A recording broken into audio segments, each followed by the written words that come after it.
ഇന്നത്തെ വചനചിന്ത ദൈവം താങ്കൾക്ക് വേണ്ടി അത്ഭുതം ചെയ്യും.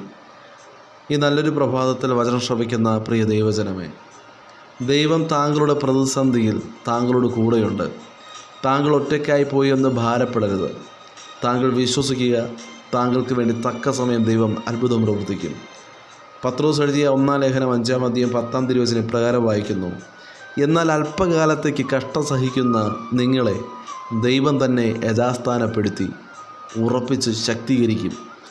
പ്രതീക്ഷിക്കാത്ത കഷ്ടതകൾ, രോഗങ്ങൾ, സാമ്പത്തിക തകർച്ചകൾ കടന്നു വരുമ്പോൾ അവ നമ്മെ തകർക്കുവാനല്ല, നമ്മെ യഥാസ്ഥാനപ്പെടുത്തുവാനാണെന്ന് തിരിച്ചറിയണം. ഭക്തന്മാരുടെ ജീവിതം പരിശോധിച്ചാൽ ഭക്തനായ ദാവീദിന് വനാന്തരത്തിൻ്റെ അനുഭവമുണ്ടായിരുന്നു. വനാന്തരങ്ങളുടെ അനുഭവങ്ങളിലും ദൈവം ഭക്തനായ ദാവീദിനോട് കൂടെയുണ്ടായിരുന്നു. എന്നാൽ വനാന്തരങ്ങളിൽ ദൈവം ദാവീദിനെ യഥാസ്ഥാനപ്പെടുത്തിയില്ല. അവിടെ നിന്നും ഇസ്രായേലിൻ്റെ രാജാവായ ശൗലിൻ്റെ മേലുള്ള ദുരാത്മാവ് മാറിപ്പോകുവാൻ ദാവീദ് കിന്നരം വായിക്കുന്നുണ്ടായിരുന്നു. അവിടെയും ദാവീദിനോട് കൂടെ ദൈവമുണ്ടായിരുന്നു. എന്നാൽ ആ കിന്നര വായനയിൽ, ആ ഒരു പൊസിഷനിൽ ദൈവം യഥാസ്ഥാനപ്പെടുത്തിയില്ല. അനേകം കഷ്ടതയിലൂടെ ജീവനെ ഭയന്ന് വനാന്തരങ്ങളിൽ ഒളിച്ച് ഒത്തിരി പ്രതികൂലങ്ങളൊക്കെയും അഭിമുഖീകരിച്ച് ദാവീദ് മുന്നേറിയപ്പോൾ ശൗലിനെയും ശൗലിൻ്റെ സകല തലമുറകളെയും ദൈവം നശിപ്പിച്ച് അടുത്തൊരു രാജാവ് ആവാൻ അവകാശം പറയുവാൻ ഒരാൺതരി പോലുമില്ലാതെ സകലരെയും നിർമൂലമാക്കിയ ശേഷം ഭക്തനായ ദാവീദിനെ ദൈവം ഇസ്രായേലിൻ്റെ രാജാവാക്കി യഥാസ്ഥാനപ്പെടുത്തുവാനിടയായി. ദാവീദ് ഇസ്രായേലിൻ്റെ രാജാവാകുവാൻ വളഞ്ഞ വഴികളൊന്നും പ്രയോഗിച്ചില്ല. എന്നാൽ തക്ക സമയം ദൈവം ദാവീദിനെ യഥാസ്ഥാനപ്പെടുത്തി. ഭക്തനായ യോസേഫിൻ്റെ ജീവിതം പരിശോധിച്ചാൽ ഭവനത്തിൽ ഏറ്റവും കൂടുതലായി യാക്കോബ് സ്നേഹിച്ചത് വാർത്തകസഹിത മകനായതുകൊണ്ട് യോസേഫിനെ അധികം സ്നേഹിച്ച് നിലയെങ്കി നൽകി. ആ നിലയെങ്കിയും വിട്ട് വളരെ സന്തോഷത്തോടെ പ്രിയ ഭവനത്തിനകത്തായിരിക്കുമ്പോൾ അവിടെ ദൈവം യഥാസ്ഥാനപ്പെടുത്തിയില്ല. അവിടെ നിന്നും പൊട്ടക്കിണറിൻ്റെ അനുഭവങ്ങൾ കടന്നു വന്നു. അവിടെ നിന്നും പോത്തിഫറിൻ്റെ ഭവനത്തിനകത്ത് കാര്യവിചാരകനായി. അവിടെയും ദൈവം യഥാസ്ഥാനപ്പെടുത്തിയില്ല. അവിടെ നിന്ന് കാരാഗൃഹത്തിലായി. ജീവപര്യന്തം കാരാഗൃഹത്തിൽ കിടക്കേണ്ട യോസേഫിനെ രാജാവ് ആളയച്ച് വിളിപ്പിച്ച് ഇസ്രായേലിലെ ശ്രേഷ്ഠമായ പദവി നൽകി. ഇസ്രായേലിനെ രണ്ടാമനാക്കി മാറ്റി. ഭക്ഷ്യവകുപ്പിൻ്റെ മന്ത്രിയാക്കി മാറ്റി. ആ ഒരു പൊസിഷൻ ദൈവമാണ് യോസേഫിന് നൽകിയത്. യോസേഫിനെ മിസ്രൈമിൽ രണ്ടാമനാക്കി ദൈവം യോസേഫിനെ യഥാസ്ഥാനപ്പെടുത്തുവാനിടയായി. വചനം ശ്രവിക്കുന്ന പ്രിയ ദൈവജനമേ, അനേകം കഷ്ടതയിലൂടെ കടന്നു പോവുകയാണോ?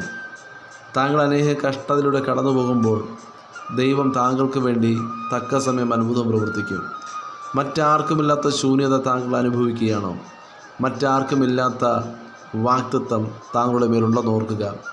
ഗന്നേസര തടാകത്തിൻ്റെ കരയിൽ ശൂന്യമായ പടകും വലയുമായി പത്രോസ് നിൽക്കുമ്പോൾ പത്രോസിനെ മുക്കുവനായി ദൈവം യഥാസ്ഥാനപ്പെടുത്തുകയില്ല. നിറവിൻ്റെ അനുഭവം കൊടുത്തിട്ട് മനുഷ്യനെ പിടിക്കുവാൻ വിളിച്ചു വേർതിരിച്ചു. യേശുക്രിസ്തുവിനെ തള്ളിപ്പറഞ്ഞുവെങ്കിലും തിബിരിയാസ് കടൽക്കരയിൽ വീണ്ടും ഉപേക്ഷിക്കപ്പെട്ട പടകിനെയും വലയും തിരിച്ചെടുത്തെങ്കിലും യേശു പത്രോസിനെ വിളിച്ച് അപ്പോസ്തലനാക്കി യഥാസ്ഥാനപ്പെടുത്തി. വചനം ശ്രവിക്കുന്ന താങ്കൾ അനുഭവിക്കുന്ന കഷ്ടതയോർത്ത് ഭാരപ്പെടേണ്ട. ദൈവം താങ്കളുടെ കഷ്ടതയെ യഥാസ്ഥാനപ്പെടുത്തുവാൻ കാരണമാകും. താങ്കൾക്ക് കഷ്ടത കടന്നു വന്നത് താങ്കളെ യഥാസ്ഥാനപ്പെടുത്തുവാനാണ്. ദൈവത്തിന് താങ്കളെക്കുറിച്ച് ഒത്തിരി പദ്ധതികളുണ്ട്. പ്രതീക്ഷിക്കാത്ത കഷ്ടതകൾ കടന്നു വരുമ്പോൾ, മറ്റുള്ളവർ താങ്കളെപ്പറ്റി മോശമായി പറയുമ്പോൾ താങ്കൾ നിരാശപ്പെടരുത്. ആരാണോ മോശമായി പറയപ്പെട്ടത് അവരുടെ കണ്ണിൻ്റെ മുൻപിൽ ദൈവം താങ്കളെ അനുഗ്രഹിച്ച് മാനിക്കുവാനിടയാകും. പ്രതീക്ഷിക്കാത്ത ആപത്തുകൾ കടന്നു വരാം, രോഗങ്ങൾ കടന്നു വരാം, കഷ്ടതകൾ കടന്നു വരാം, പ്രതികൂലങ്ങൾ കടന്നു വരാം. അവിടെയെല്ലാം താങ്കളെ കാത്തു പരിപാലിച്ചത് ദൈവത്തിൻ്റെ കരമായിരുന്നു. കഷ്ടതകൾ, ബലഹീനതകൾ ദൈവസന്നിധിയിൽ ഇറക്കി വെച്ചാൽ ദൈവം തക്ക സമയം പ്രാർത്ഥനയ്ക്ക് മറുപടി നന്നും മാനിപ്പാനിടയാകും. 1 ദിനവൃത്താന്തം 4 അധ്യായം 10 തിരുവചനത്തിൽ യബേസിൻ്റെ പ്രാർത്ഥന വളരെ ശ്രദ്ധേയമാണ്. ബലഹീനമായ സാഹചര്യത്തിലും ദൈവത്തോട് പ്രാർത്ഥിക്കുന്നതായി കാണാം.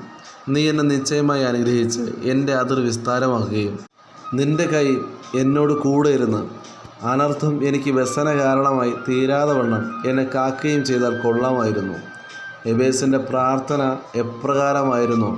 അതിന് ശ്രേഷ്ഠമായ മറുപടി നൽകി യബേസിനെ ദൈവം മാനിച്ചുവെങ്കിൽ വചനം ശ്രവിക്കുന്ന താങ്കൾക്കും വേണ്ടിയും ദൈവം അത്ഭുതം ചെയ്യുവാനിടയാകും.